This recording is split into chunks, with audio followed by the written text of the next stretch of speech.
العجل العجل یا مولا یا صاحب مولا امام رضا علیہ السلام نے مہدویت کے حوالے سے بہت کچھ بیان کیا، بلکہ میں یہ کہوں گا کہ امام صادق علیہ السلام کے بعد بیشترین جو روایات ہیں مہدویت کے حوالے سے وہ مولا امام رضا علیہ السلام سے جو ہیں وہ نقل ہوئی ہیں۔ امام رضا علیہ السلام جو ہیں وہ امام زمانہ اجل اللہ فرج الشریف کے حوالے سے ان کے نسب کے حوالے سے گفتگو فرماتے ہیں، مثلا واضح کرتے ہیں، جیسے میں نے پہلے بھی عرض کیا، یہ جو روایت ہے پیغمبر اکرم صلی اللہ علیہ وآلہ وسلم سے کہ جہاں انہوں نے ائمہ کے نام لیے اور بالخصوص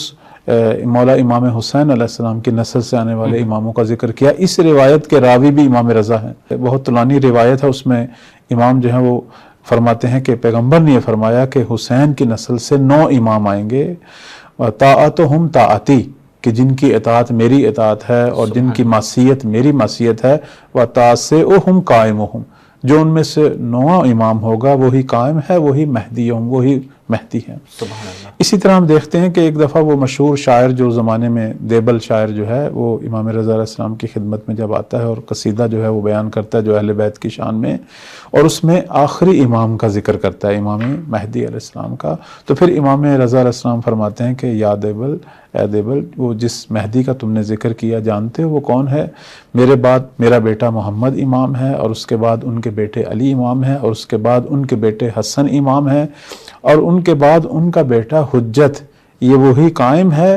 کہ جس کی غیبت میں ان کا انتظار کیا جائے گا، اور جب وہ ظہور کریں گے تو لوگ ان کی اطاعت کریں گے۔ اور اس کے بعد جو ہے امام رضا علیہ السلام فرماتے ہیں کہ اگر دنیا میں ایک دن باقی رہ جائے اور قیامت آنے میں تو اللہ اس دن کو اتنا طولانی کرے گا کہ وہ مہدی جو ہے وہ قیام کرے گا اور دنیا کو